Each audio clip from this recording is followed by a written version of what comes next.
Hi friends, ಎಲ್ರಿಗೂ ನಮಸ್ತೆ. Welcome back to Deepika lifestyle and blogs. ಎಲ್ಲರೂ ಹೇಗಿದ್ದೀರಾ? ನಾನು ಚೆನ್ನಾಗಿದ್ದೀನಿ. ಐ ಹೋಪ್ ನೀವೆಲ್ಲರೂ ಚೆನ್ನಾಗಿದ್ದೀರಾ ಅಂತ ಅಂದ್ಕೊಂಡಿದ್ದೀನಿ. ಪ್ಲೀಸ್ ಫ್ರೆಂಡ್ಸ್, ಈ ವಿಡಿಯೋನ ಫಸ್ಟಿಂದ ಕೊನೆವರೆಗೂ ಸ್ಕಿಪ್ ಮಾಡಿದೆ ನೋಡಿ. ನಿಮ್ಗೆ ಇಷ್ಟ ಆದರೆ ಲೈಕ್ ಮಾಡಿ, ಶೇರ್ ಮಾಡಿ. ಹೊಸದಾಗಿ ನೋಡ್ತಾ ಇರೋರು ನಮ್ಮ ಚಾನಲ್ಗೆ ಸಬ್ಸ್ಕ್ರೈಬ್ ಮಾಡ್ಕೊಳ್ಳಿ. ಪಕ್ಕದಲ್ಲಿರೋ ಬೆಲ್ ಐಕನ್ ಕ್ಲಿಕ್ ಮಾಡಿ. ನಾವು ಹಾಕೋ ಪ್ರತಿಯೊಂದು ವಿಡಿಯೋ ನೋಟಿಫಿಕೇಷನ್ಗೆ ಬರುತ್ತೆ. ಹಾಗೆ ಈ ವಿಡಿಯೋ ಇಷ್ಟ ಆದರೆ ಓಂ ಶ್ರೀ ಗುರು ರಾಘವೇಂದ್ರಾಯ ನಮಃ ಅಥವಾ ಓಂ ಶನೀಶ್ವರಾಯ ನಮಃ ಅಂತ ಒಂದು ಕಮೆಂಟ್ ಕೊಡೋದನ್ನು ಖಂಡಿತ ಮರಿಬೇಡಿ. ನಾನಿವಾಗ ತಿಳಿಸ್ಕೊಡ್ತಾ ಇದ್ದೀನಿ ಮಕರ ರಾಶಿ ಬಗ್ಗೆ. ಬನ್ನಿ ನೋಡೋಣ. ನಮಸ್ಕಾರ ಮಕರ ರಾಶಿಯವರಿಗೆ. ನಾನು ಎಷ್ಟೇ ಪ್ರಾಮಾಣಿಕವಾಗಿ ಬದುಕಿದ್ದರೂ ಏಕೆ ನನ್ನ ಜೀವನದಲ್ಲಿ ಇಷ್ಟು ಕಷ್ಟಗಳು ಬರುತ್ತಿದೆ ಎಂದು ನೀವು ಅನೇಕ ಬಾರಿ ಯೋಚಿಸಿರಬಹುದು. ನಿಮ್ಮ ಒಳ್ಳೆಯ ಮನಸ್ಸನ್ನು ಹಲವರು ದುರುಪಯೋಗ ಮಾಡಿಕೊಂಡಿರಬಹುದು. ನೀವು ನಂಬಿದವರೇ ನಿಮ್ಮನ್ನು ಮೋಸ ಮಾಡಿರಬಹುದು. ನೀವು ಮಾಡಿದ ಸಹಾಯವನ್ನೇ ಮರೆತು ಕೆಲವರು ನಿಮ್ಮ ಹೃದಯಕ್ಕೆ ನೋವು ಕೊಟ್ಟಿರಬಹುದು.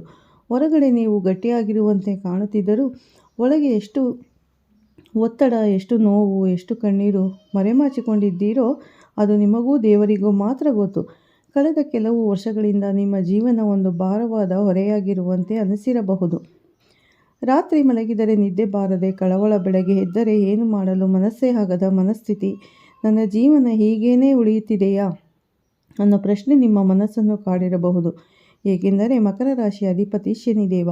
ಶನಿ ಒಬ್ಬ ವ್ಯಕ್ತಿಯನ್ನು ಎತ್ತರಕ್ಕೆ ಕೊಂಡೊಯ್ಯುವ ಮೊದಲು ಅವನ ತಾಳ್ಮೆ, ಶ್ರಮ ಮತ್ತು ಮನಸ್ಸಿನ ಶಕ್ತಿಯನ್ನು ಕಠಿಣವಾಗಿ ಪರೀಕ್ಷಿಸುತ್ತಾನೆ. ಅದಕ್ಕಾಗಿ ಕಳೆದ ಕೆಲವು ವರ್ಷಗಳಲ್ಲಿ ನೀವು ಅನುಭವಿಸಿದ ಪ್ರತಿಯೊಂದು ಕಷ್ಟವೂ ಸಾಮಾನ್ಯವಲ್ಲ. ಆದರೆ ಮಕರ ರಾಶಿಯವರೇ, ಈಗ ನಿಮ್ಮ ಜೀವನದಲ್ಲಿ ದೊಡ್ಡ ತಿರುವಿನ ಸಮಯ ಹತ್ತಿರ ಬಂದಿದೆ. ಜೂನ್ ನಂತರ ನಿಮ್ಮ ಪಾಲಿಗೆ ಸಾಮಾನ್ಯ ಸಮಯವಲ್ಲ, ಇದು ನಿಮ್ಮ ಪುನರ್ಜನ್ಮದ ಸಮಯ. ಇಷ್ಟು ದಿನ ಕತ್ತಲೆಯಲ್ಲಿದ್ದ ನಿಮ್ಮ ಜೀವನಕ್ಕೆ ಈಗ ಬೆಳಕು ಕಾಣಿಸಿಕೊಳ್ಳುವ ಸಮಯ ಬಂದಿದೆ. ನಿಮ್ಮನ್ನು ನೋಡಿ ನಗುತ್ತಿದ್ದವರು, ನಿಮ್ಮ ಸಾಮರ್ಥ್ಯವನ್ನು ಕಡಿಮೆ ಅಂದಾಜು ಮಾಡುತ್ತಿದ್ದವರು ಇದೇ ವರ್ಷ ನಿಮ್ಮ ಬದಲಾವಣೆಯನ್ನು ನೋಡಿ ಬೆರಗಾಗುವ ಸಮಯ ಬರುತ್ತದೆ. ಆದರೆ ಒಂದು ವಿಷಯ ನೆನಪಿಡಿ, ಶನಿದೇವ ಸುಲಭವಾಗಿ ಏನನ್ನೂ ಕೊಡುವುದಿಲ್ಲ. ಅವನು ಕೊಡುವ ಪ್ರತಿಯೊಂದು ಯಶಸ್ಸಿನ ಹಿಂದೆ ನಿಮ್ಮ ಕಣ್ಣೀರು, ನಿಮ್ಮ ಶ್ರಮ ಮತ್ತು ನಿಮ್ಮ ತಾಳ್ಮೆ ಇರುತ್ತದೆ. ಮಕರ ರಾಶಿಯವರೇ, ಒಮ್ಮೆ ನಿಮ್ಮ ಮನಸ್ಸಿನೊಳಗೆ ನಿಜವಾಗಿ ನೋಡಿಕೊಳ್ಳಿ. ಕಳೆದ ಕೆಲವು ವರ್ಷಗಳಲ್ಲಿ ನೀವು ಎಷ್ಟು ಮೌನವಾಗಿ ನೋವು ಅನುಭವಿಸಿದ್ದೀರಾ? ಹೊರಗೆ ನಗುತ್ತಾ ಬದುಕಿದರೂ ಒಳಗೆ ಎಷ್ಟು ಹೊಡೆದು ಹೋಗಿದ್ದೀರೋ ಅದನ್ನು ಯಾರಿಗೂ ಹೇಳಲು ಆಗಿರುವುದಿಲ್ಲ. ಮತ್ತು ಕೆಲವೊಮ್ಮೆ ನಾನು ಎಷ್ಟು ಪ್ರಯತ್ನ ಮಾಡಿದರೂ ಏಕೆ ನನ್ನ ಅದೃಷ್ಟ ಬದಲಾಗುತ್ತಿಲ್ಲ ಎಂದು ನಿರಾಶೆಗೊಂಡಿರಬಹುದು. ಆದರೆ ಇಂದು ನಾನು ಹೇಳುವ ಒಂದು ಮಾತು ಚೆನ್ನಾಗಿ ನೆನಪಿಟ್ಟುಕೊಳ್ಳಿ. ಪ್ರತಿಯೊಬ್ಬ ಮಕರ ರಾಶಿಯವರ ಜೀವನದಲ್ಲಿ ಒಂದು ಪರಿವರ್ತನೆಯ ಕ್ಷಣ ಬರುತ್ತದೆ. ಇವತ್ತು ಈ ಮಾತುಗಳು ನಿಮ್ಮ ಕೈಗೆ ಬಂದಿರುವುದು ಕೇವಲ ಇದು ಆಕಸ್ಮಿಕವಲ್ಲ, ಇದು ಒಂದು ಸಂಕೇತ. ಏಕೆಂದರೆ 2026 ಜೂನ್ ನಂತರ ನಿಮ್ಮ ಜೀವನದಲ್ಲಿ ನಡೆಯುವ ಬದಲಾವಣೆ ನಿಮ್ಮ ಶತ್ರುಗಳನ್ನೇ ಆಶ್ಚರ್ಯಪಡಿಸುತ್ತದೆ. ನಿಮ್ಮ ಮೇಲೆ ನಂಬಿಕೆ ಕಳೆದುಕೊಂಡವರು ಮತ್ತೆ ನಿಮ್ಮತ್ತ ತಿರುಗಿ ನೋಡುವ ಸಮಯ ಬರುತ್ತದೆ. ಇಷ್ಟು ದಿನ ನಿಧಾನವಾಗಿ ಸಾಗುತ್ತಿದ್ದ ನಿಮ್ಮ ಜೀವನ ಈಗ ಹೊಸ ವೇಗ ಪಡೆಯಲು ಆರಂಭವಾಗುತ್ತದೆ. ಹಣ, ಗೌರವ, ಅವಕಾಶಗಳು ಮತ್ತು ನೆಮ್ಮದಿ ಇವೆಲ್ಲವೂ ನಿಧಾನವಾಗಿ ನಿಮ್ಮ ಜೀವನಕ್ಕೆ ಮರಳಿ ಬರುತ್ತದೆ.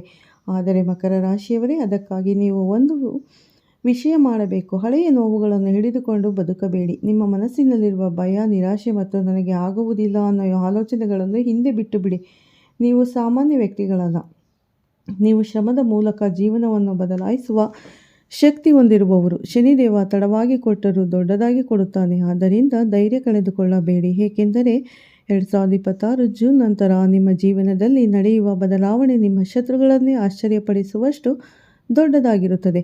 ಮಕರ ರಾಶಿಯವರ ಎಷ್ಟು ದಿನ ನಿಮ್ಮನ್ನು ದುರ್ಬಲ ಎಂದುಕೊಂಡವರು, ನಿಮ್ಮ ಮೌನವನ್ನು ಸೋಲು ಎಂದು ಭಾವಿಸಿದವರು, ನಿಮ್ಮ ಪರಿಸ್ಥಿತಿಯನ್ನು ನೋಡಿ ನಗುತ್ತಿದ್ದವರು, ಅದೇ ಜನ ನಿಮ್ಮ ಹೇಳಿಕೆಯನ್ನು ನೋಡಿ ಬೆರಗಾಗುವ ಸಮಯ ಈಗ ಹತ್ತಿರ ಬಂದಿದೆ.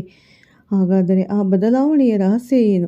2026ರಲ್ಲಿ ಮಕರ ರಾಶಿಯವರು ತಪ್ಪದೇ ಪಾಲಿಸಬೇಕಾದ ಈ 5 ಶಕ್ತಿಶಾಲಿ ಮತ್ತು ಅಘೋರ ಸೂತ್ರಗಳು ಯಾವುದು ಅನ್ನೋದನ್ನು ಈಗ ತಿಳಿಯೋಣ. ಬನ್ನಿ ಸ್ನೇಹಿತರೆ, ಮತ್ತೆ ಬದಲಾವಣೆಯ ರಹಸ್ಯ ತಿಳಿಯೋಣ. ಶನಿದೇವದ ಪ್ರಭಾವ ಜೀವನದಲ್ಲಿ ದೊಡ್ಡ ತಿರುವು ತರುತ್ತಿದೆ. ಇಷ್ಟು ದಿನ ನಿಮ್ಮನ್ನು ಕಾಡುತ್ತಿದ್ದ ಆರ್ಥಿಕ ಸಮಸ್ಯೆಗಳು, ಸಾಲದ ಒತ್ತಡ, ಕುಟುಂಬದ ಗೊಂದಲಗಳು ನಿಧಾನವಾಗಿ ಕಡಿಮೆಯಾಗುವ ಲಕ್ಷಣಗಳು ಕಾಣಿಸುತ್ತಿದೆ. ನೀವು ಮುಟ್ಟಿದ ಕೆಲಸ ನಿಧಾನವಾಗಿ ಫಲ ಕೊಡಲು ಶುರುವಾಗುತ್ತದೆ. ಆದರೆ ಒಂದು ವಿಷಯ ನೆನಪಿಡಿ, ಶನಿದೇವನಿಗೆ ಅಹಂಕಾರ ಎಂದಿಗೂ ಇಷ್ಟವಿಲ್ಲ. ಮಕರ ರಾಶಿಯವರು ದುಡಿಯುವವರು, ತಾಳ್ಮೆಯವರು, ಜವಾಬ್ದಾರಿಯವರು. ಆದರೆ ಕೆಲವೊಮ್ಮೆ ನಾನು ಮಾತ್ರ ಎಲ್ಲವನ್ನು ಮಾಡುತ್ತಿದ್ದೇನೆ ಅನ್ನುವ ಒಳಗಿನ ಅಹಂಕಾರ ನಿಮ್ಮ ಭಾಗ್ಯವನ್ನು ತಡೆದು ನಿಲ್ಲಿಸುತ್ತದೆ. 2026ರಲ್ಲಿ ನೀವು ನಿಜವಾದ ಯಶಸ್ಸು ಕಾಣಬೇಕಾದರೆ ಮೊದಲು ನಿಮ್ಮ ಮನಸ್ಸಿನೊಳಗಿನ ಅಹಂಕಾರವನ್ನು ಬಿಡಬೇಕು. ಯಾವಾಗ ನೀವು ತಗ್ಗಿ ಬಗ್ಗಿ ನಡೆಯುತ್ತೀರೋ ಆಗ ಲಕ್ಷ್ಮಿ ಮತ್ತು ಕುಬೇರರ ಅನುಗ್ರಹ ನಿಮ್ಮ ಮನೆಯೊಳಗೆ ಪ್ರವೇಶಿಸುತ್ತದೆ. ಈಗ ಅಸಲಿ ವಿಷಯ. 2026 ಜೂನ್ನಲ್ಲಿ ಮಕರ ರಾಶಿಯವರು ಪಾಲಿಸಬೇಕಾದ 5 ಶಕ್ತಿಶಾಲಿ ರಹಸ್ಯ ಸೂತ್ರಗಳು ಇಲ್ಲಿದೆ. ಇವುಗಳನ್ನು ಜೀವನದಲ್ಲಿ ಅಳವಡಿಸಿಕೊಂಡರೆ ನಿಮ್ಮ ಅದೃಷ್ಟವೇ ಬದಲಾಗಬಹುದು. ಮೊದಲನೆಯ ರಹಸ್ಯ ಬಂದು ಕಪ್ಪು ಉಂಗುರದ ಶಕ್ತಿ. ಅಂದರೆ ಮಕರ ರಾಶಿಯ ಅಧಿಪತಿ ಶನಿ. ಶನಿಗೆ ಕಬ್ಬಿಣ ಮತ್ತು ಕಪ್ಪು ಬಣ್ಣ ಅತ್ಯಂತ ಪ್ರಿಯ. ಆದ್ದರಿಂದ ಶನಿವಾರದ ದಿನ ಕುದುರೆಯ ಲಾಳದಿಂದ ಅಥವಾ ಹಳೆಯ ಕಬ್ಬಿಣದಿಂದ ಮಾಡಿದ ಸರಳ ಉಂಗುರವನ್ನು ಬಲಗೈ ಮಧ್ಯದ ಬೆರಳಿಗೆ ಧರಿಸಿ. ಇದು ಕೇವಲ ಉಂಗುರವಲ್ಲ, ಇದು ಶನಿಯ ರಕ್ಷಣಾ ಚಕ್ರದಂತೆ ಕೆಲಸ ಮಾಡುತ್ತದೆ. ಕೆಟ್ಟ ದೃಷ್ಟಿ, ಅನಗತ್ಯ ಖರ್ಚು, ಮನಸ್ಸಿನ ಅಶಾಂತಿ ಇವೆಲ್ಲವನ್ನು ನಿಧಾನವಾಗಿ ಕಡಿಮೆ ಮಾಡುವ ಶಕ್ತಿ ಇದಕ್ಕಿದೆ ಎಂದು ನಂಬಲಾಗುತ್ತದೆ. ಆದರೆ ಇದನ್ನು ಧರಿಸಿದ ನಂತರ ನಿಮ್ಮ ಜೀವನದಲ್ಲಿ ಶಿಸ್ತು ಇರಬೇಕು. ಸುಳ್ಳು, ಮೋಸ, ಮದ್ಯಪಾನ, ಅನ್ಯಾಯ ಇವುಗಳಿಂದ ದೂರ ಇರಬೇಕು. ಆಗ ಮಾತ್ರ ಇದರ ಫಲ ಕಾಣುತ್ತದೆ. ಎರಡನೆಯ ರಹಸ್ಯ ದಕ್ಷಿಣ ದಿಕ್ಕಿನ ಶಕ್ತಿ. ವಾಸ್ತುಶಾಸ್ತ್ರದ ಪ್ರಕಾರ ಮಕರ ರಾಶಿಯವರಿಗೆ ದಕ್ಷಿಣ ದಿಕ್ಕು ಬಹಳ ಪ್ರಮುಖ. ಮತ್ತು ಮನೆಯ ದಕ್ಷಿಣ ಭಾಗದಲ್ಲಿ ಕಸ, ಹಾಳಾದ ವಸ್ತುಗಳು ಅಥವಾ ಕತ್ತಲೆ ಇದ್ದರೆ ಹಣ ನಿಲ್ಲುವುದಿಲ್ಲ. ದುಡಿದ ಹಣ ಯಾವುದೋ ಕೆಲಸಕ್ಕೆ ಖರ್ಚಾಗಿ ಹೋಗುತ್ತದೆ. 2026ರಲ್ಲಿ ಮನೆಯ ದಕ್ಷಿಣ ದಿಕ್ಕಿನಲ್ಲಿ ಪ್ರತಿದಿನ ಸಂಜೆ ಒಂದು ಎಳ್ಳೆಣ್ಣೆ ದೀಪ ಹಚ್ಚಿ, ಸಾಧ್ಯವಾದರೆ ಅಲ್ಲಿ ಒಂದು ಮಣ್ಣಿನ ಪಾತ್ರೆಯಲ್ಲಿ ಸ್ವಲ್ಪ ನೀರು ಇಡಿ. ಆ ನೀರು ಹೇಗೆ ನಿಧಾನವಾಗಿ ಆವಿಯಾಗುತ್ತದೆಯೋ ಹಾಗೆಯೇ ನಿಮ್ಮ ಜೀವನದಲ್ಲಿನ ಕಷ್ಟಗಳು ಮತ್ತು ಸಾಲದ ಭಾರವು ಕರಗಲು ಆರಂಭವಾಗುತ್ತದೆ ಎಂದು ನಂಬಲಾಗುತ್ತದೆ. ಇನ್ನು ಮೂರನೆಯ ರಹಸ್ಯ ಛಾಯಾದಾನ. ಶನಿದೇವನ ಅನುಗ್ರಹ ಪಡೆಯಲು ಇರುವ ಅತ್ಯಂತ ಶಕ್ತಿಶಾಲಿ ಪರಿಹಾರಗಳಲ್ಲಿ ಇದು ಒಂದು. ಕಬ್ಬಿಣದ ಅಥವಾ ಹಿತ್ತಾಳೆ ಪಾತ್ರೆಯಲ್ಲಿ ಸಾಸಿವೆ ಎಣ್ಣೆ ಹಾಕಿ ಅದರಲ್ಲಿ ನಿಮ್ಮ ಮುಖದ ನೆರಳನ್ನು ನೋಡಿ. ನಂತರ ಆ ಎಣ್ಣೆಯನ್ನು ಶನಿ ದೇವಸ್ಥಾನಕ್ಕೆ ದೀಪ ಹಚ್ಚಲು ಕೊಡಿ ಅಥವಾ ಬಡವರಿಗೆ ದಾನ ಮಾಡಿ. ಇದನ್ನು ಶನಿವಾರ ಮಾಡಿದರೆ ಮನಸ್ಸಿನ ನಕಾರಾತ್ಮಕತೆ ಕಡಿಮೆಯಾಗುತ್ತದೆ ಎಂದು ಹಿರಿಯರೇ ಹೇಳುತ್ತಾರೆ.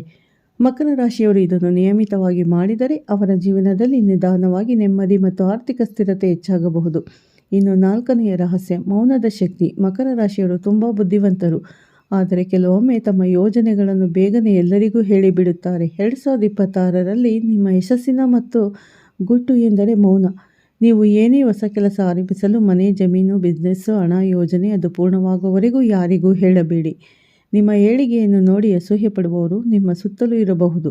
ಆದ್ದರಿಂದ ಕಡಿಮೆ ಮಾತನಾಡಿ, ಹೆಚ್ಚು ಕೆಲಸ ಮಾಡಿ. ನಿಮ್ಮ ಯಶಸ್ಸು ನಿಮ್ಮ ಪರವಾಗಿ ಮಾತನಾಡುವ ದಿನ ಬರುತ್ತದೆ.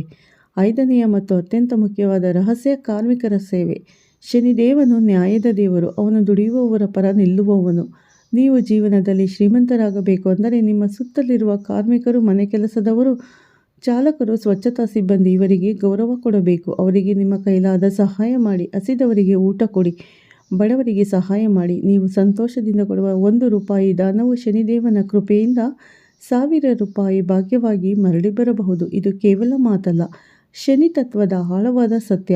ಯಾರ ಮನೆಯಲ್ಲಿ ಕೆಲಸ ಮಾಡುವವರ ಕಣ್ಣೀರು ಬೀಳುತ್ತದೆಯೋ ಅಲ್ಲಿ ಲಕ್ಷ್ಮೀ ನೆಲೆಸುವುದಿಲ್ಲ.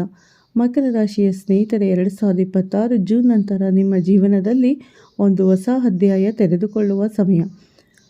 ಆದರೆ ಸಮಯ ಬದಲಾದರೆ ಮಾತ್ರ ಜೀವನ ಬದಲಾಗುವುದಿಲ್ಲ. ನೀವು ಕೂಡ ಬದಲಾಗಬೇಕು. ನಿಮ್ಮ ಚಿಂತನೆ ಬದಲಾಗಬೇಕು. ನಿಮ್ಮ ಅಭ್ಯಾಸಗಳು ಬದಲಾಗಬೇಕು. ಮಕರ ರಾಶಿ ಎಂದರೆ ಪರ್ವತ ಹೇರುವ ಮೇಕೆ. ನಿಧಾನವಾಗಿ ಹೋದರೂ ಶಿಖರ ತಲುಪುವ ಶಕ್ತಿ ಇರುವ ರಾಶಿ. ಆದ್ದರಿಂದ ನಾನು ಹೇಳಿದ ಈ 5 ಪರಿಹಾರಗಳನ್ನು ನಂಬಿಕೆಯಿಂದ ಆರಂಭಿಸಿ. ನಿಮ್ಮ ಕಷ್ಟಗಳು ಮಂಜಿನಂತೆ ಕರಗಿ ಜೀವನದಲ್ಲಿ ಕೆಲವೊಮ್ಮೆ ಒಂದು ಸಣ್ಣ ಬದಲಾವಣೆ ಸಾಕು ಇಡೀ ಭವಿಷ್ಯ ಬದಲಾಗಲು. ಮಕರ ರಾಶಿಯವರೇ, ನೀವು ತುಂಬ ಕಷ್ಟಗಳನ್ನು ಎದುರಿಸಿದ್ದೀರಾ. ಆದರೆ ನೆನಪಿಡಿ, ಕತ್ತಲೆಯ ನಂತರ ಬೆಳಕು ಬರಲೇಬೇಕು. 2026 ನಿಮ್ಮ ಜೀವನದ ಗೆಲುವಿನ ಆರಂಭವಾಗಬಹುದು. ಧೈರ್ಯವಾಗಿ ಮುಂದೆ ನಡೆಯಿರಿ. ನಾನು ಹೇಳಿದ ಈ ಪರಿಹಾರಗಳನ್ನು ನಂಬಿಕೆಯಿಂದ ಮಾಡಿದರೆ ನಿಮ್ಮ ಜೀವನದಲ್ಲಿ ಹಣ, ನೆಮ್ಮದಿ, ಗೌರವ ಮತ್ತು ಸಂತೋಷ ಮತ್ತೆ ನಿಮ್ಮ ಮನೆ ಬಾಗಿಲಿಗೆ ತಟ್ಟುತ್ತದೆ. ಸ್ನೇಹಿತರೆ, ಈ ಮಾಹಿತಿ ಇಷ್ಟವಾಗಿದ್ದರೆ ದಯವಿಟ್ಟು ಲೈಕ್ ಮಾಡಿ, ಶೇರ್ ಮಾಡಿ. ಓಂ ಶನೀಶ್ವರಾಯ ನಮಃ ಅಥವಾ ಓಂ ಶ್ರೀ ಗುರು ರಾಘವೇಂದ್ರಾಯ ನಮಃ ಅಂತ ಒಂದು ಕಮೆಂಟ್ ಕೊಡಿ. ಮತ್ತು ಮುಂದಿನ ವಿಡಿಯೋಗಳಿಗಾಗಿ ಅಪ್ಡೇಟ್ಗಾಗಿ ನಮ್ಮ ಚಾನಲನ್ನು ಸಬ್ಸ್ಕ್ರೈಬ್ ಮಾಡಿಕೊಡಿ. ಈ ವಿಡಿಯೋನ ಇಲ್ಲೇ ಮುಗಿಸ್ತಾ ಇದ್ದೀನಿ ಸ್ನೇಹಿತರೆ. ಎಲ್ಲರಿಗೂ ಧನ್ಯವಾದಗಳು. ಮತ್ತೆ ಸಿಗ್ತೀನಿ ಉತ್ತಮ ರಾಶಿ ಭವಿಷ್ಯದೊಂದಿಗೆ. ಹೊಸದಾಗಿ ನೋಡೋರು ನಮ್ಮ ಚಾನಲ್ಗೆ ಸಬ್ಸ್ಕ್ರೈಬ್ ಮಾಡಿಕೊಡಿ. ಹಾಗೆ ಪಕ್ಕದಲ್ಲಿರೋ ಬೆಲ್ ಐಕನ್ ಕ್ಲಿಕ್ ಮಾಡಿ. ನಾವು ಹಾಕೋ ಪ್ರತಿಯೊಂದು ವಿಡಿಯೋ ನಿಮಗೆ ನೋಟಿಫಿಕೇಷನ್ಗೆ ಬರುತ್ತೆ ಸ್ನೇಹಿತರೆ. ಹಾಗೆ ಈ ವಿಡಿಯೋವನ್ನು ಮಕರ ರಾಶಿಯ ಸ್ನೇಹಿತರಿಗೆ, ಸಂಬಂಧಿಕರಿಗೆ ನೀವು ಶೇರ್ ಮಾಡೋದನ್ನು ಖಂಡಿತ ಮರಿಬೇಡಿ. ಶೇರ್ ಮಾಡಿದರೆ ಅವರಿಗೂ ವಿಷಯ ತಿಳಿಯುತ್ತದೆ ಸ್ನೇಹಿತರೆ. ಮತ್ತು ಮಕರ ರಾಶಿಯವರಿಗೆ ಶನಿದೇವನ ಕೃಪೆ ಯಾವಾಗಲೂ ಇರುತ್ತದೆ. ಹಾಗಾಗಿ ಶನಿದೇವರ ದೇವಸ್ಥಾನಕ್ಕೆ ಹೋಗಿ ಪ್ರತಿ ಶನಿವಾರ ಎಳ್ಳೆಣ್ಣೆ ದೀಪ ಹಚ್ಚಿ ಖಂಡಿತ ನಿಮ್ಮ ಕಷ್ಟಗಳು ಪರಿಹಾರ ಆಗುತ್ತೆ ಅಂತ ವಿಡಿಯೋನ ಮುಗಿಸ್ತಾ ಇದ್ದೀನಿ. ಧನ್ಯವಾದಗಳು. ಮತ್ತೆ ಸಿಗ್ತೀನಿ ಉತ್ತಮ ರಾಶಿ ಭವಿಷ್ಯದೊಂದಿಗೆ. ಅಲ್ಲಿವರೆಗೂ ತಮ್ಮೆಲ್ಲರಿಗೂ ಧನ್ಯವಾದಗಳು. ಎಲ್ಲರಿಗೂ ಒಳ್ಳೆಯದಾಗಲಿ.